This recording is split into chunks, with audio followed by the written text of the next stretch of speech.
सोबत आहेत धनराज वंजारी, जे स्वतः माजी वरिष्ठ पोलीस अधिकारी राहिलेले आहेत. त्याचप्रमाणे ते स्वतः आम आदमी पार्टीचे संयोजक आहेत, निमंत्रक आहेत, वकील आहेत. त्यांच्याशी आपण बोलणार आहोत. धनराज वंजारीजी, आपलं स्वागत आहे पुढारी न्यूजवर. निवडणुकीच्या तोंडावरती असे IPS अधिकारी, IRS अधिकारी, IS अधिकारी यांच्या लगेच सेवा एकतर ते थांबवतात किंवा रिटायर झालेले असतात आणि राजकीय पक्षांना जॉईन होतात. पण समीर वानखेडेंचं नाव येणं किंवा संजय पांडेंचं नाव पण मला आठवतंय काँग्रेसच्या बाबतीत, ही नावं अशी चर्चेत येणं, त्यांना राजकीय पक्ष सुद्धा त्या नावांचा विचार करणं, याकडे तुम्ही कसं पाहता? प्रसन्ना, तू विचारलेला प्रश्न एवढा मार्मिक आहे की त्याचं उत्तरही तसंच अगदी तर्कशुद्ध द्यायला पाहिजे. आणि ते असं आहे की संजय पांडे आणि समीर वानखेडे हे दोन्हीही त्यांच्या कार्यक्षेत्रामध्ये नावारूपाला आलेले पदाधिकारी आहेत. नावारूपाला आलेले अधिकारी म्हणजे असं की संजय पांडे हे मुंबईचे आयुक्त होऊन निवृत्त झाले. त्याच्या आधी त्यांच्यावरती बऱ्याचशा कारवाया झाल्या. त्यानंतर त्या सगळ्यातून ते निर्दोष सुटून परत आले. पण चर्मोद्योग घोटाळा जो आहे तो त्यांच्या नावाने ओळखला जातो आणि त्यातून जे काही प्रशासक पोलिसांना सहन करावं लागतं ते त्यांच्या वाट्याला आलेलं आहे. म्हणजे कॉन्ट्रोवर्शियल नाव संजय पांडे हे एक पोलीस खात्यातलं कॉन्ट्रोवर्शियल अधिकाऱ्याचं नाव आहे असं म्हटलं तर अजिबात वावगं होऊ नये.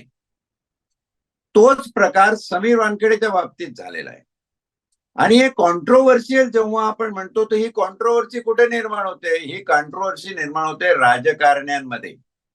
कोण त्यावेळचे राजकीय पक्ष होते, कोणाला त्यांचं काम हे कॉन्ट्रोवर्शियल वाटत होतं, कोणाच्या सोयीचं होतं, कोणाच्या गैरसोयीचं होतं, हा सगळा विचार केल्यानंतर हे अधिकारी त्यांच्या त्यांच्या कार्यक्षेत्रामध्ये कॉन्ट्रोवर्शियल होते असं म्हणण्याला वाव आहे. आता या कॉन्ट्रोवर्सीला मनात धरून किंवा या कॉन्ट्रोवर्सीचा विचार करून जर त्यांनी राजकीय पक्ष जॉईन केला असेल किंवा मग त्या राजकीय पक्षांनी त्यांना इन्व्हिटेशन देऊन तिकीट जाहीर केली असेल, जसं की काँग्रेसनी संजय पांडेला तिकीट देऊ केलं आणि शिंदे सेनेनी समीर वानखेडेला तिकीट देऊ केलं किंवा यांनी त्यांच्याकडे जाऊन तिकीट मागितलं, जे काही असेल ते त्यांचा राजकारणामधला प्रवेश हा जर एका विशिष्ट पक्षाला धरून होत असेल तर इथे प्रश्न उपस्थित येतो की तुम्ही त्या पक्षाचा पदर धरून राजकारणात का येत आहात?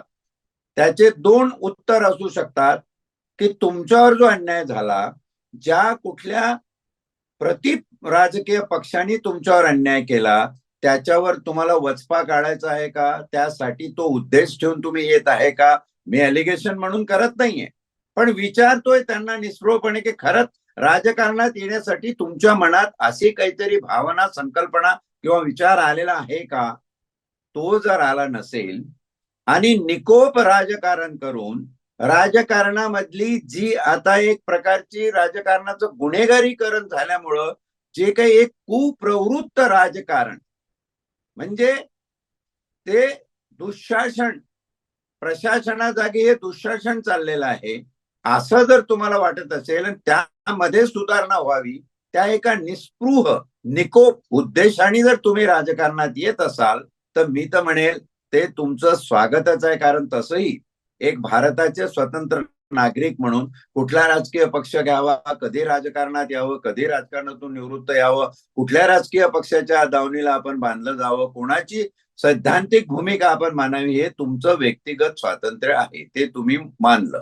पण जेव्हा तुमची कारकीर्द ही वादग्रस्त ठरते तेव्हा त्या वादग्रस्तते भोवतीची जी वलय आहे त्या वलयातून मला वाटतं हा प्रश्न निर्माण झालाय की संजय पांडे हे काँग्रेसच्या तिकिटावर MLA ची निवडणूक लढणार आहे आणि समीर वानखेडे हे धारावीतून शिंदे सेनेच्या तिकिटावर निवडणूक लढणार आहे. तर हे सगळं कशापायी असा जो एक प्रश्न सर्वसाधारण जनतेच्या मनात निर्माण होतो. मला वाटतं माझ्या उत्तरानंतर त्यांना त्यांचं काय त्यांना म्हणायचं आहे किंवा काय त्यांच्या मनात आहे ते बाहेर येईल. कधीतरी या दोन्ही अधिकाऱ्यांनी, ज्यांनी आता राजकारणात प्रवेश केलेला आहे, त्या अधिकाऱ्यांनी आपल्या पब्लिक स्पीच मध्ये याचा उलगडा करावा याबद्दल स्पष्टता निर्माण करावी आणि जर अशा प्रकारचे कोणी प्रश्न त्यांना विचारले तर त्याची मात्र अगदी तर्कशुद्ध सैद्धांतिक उत्तरं त्यांनी द्यावी असं मला वाटतं. त्याशिवाय जाता जाता एक एवढं सांगेल की अशी कुठली आयडिओलॉजी आहे किंवा तुमची ओरिजिनल आयडिओलॉजी काय आहे, तुम्ही कुठल्या प्रकारची माणसं आहात आणि तुम्हाला कुठल्या पक्षाची सैद्धांतिक भूमिका, आयडिओलॉग किंवा आयडिओलॉजिकल भूमिका पसंत आहे, ह्या बद्दलही त्यांनी जनतेला सांगितलेलं बरं होईल असं मला प्रामाणिकपणे वाटतं. धन्यवाद. पुढारी न्यूजशी बोलताना त्यासाठी आपल्यासोबत होते धनराज वंजारी.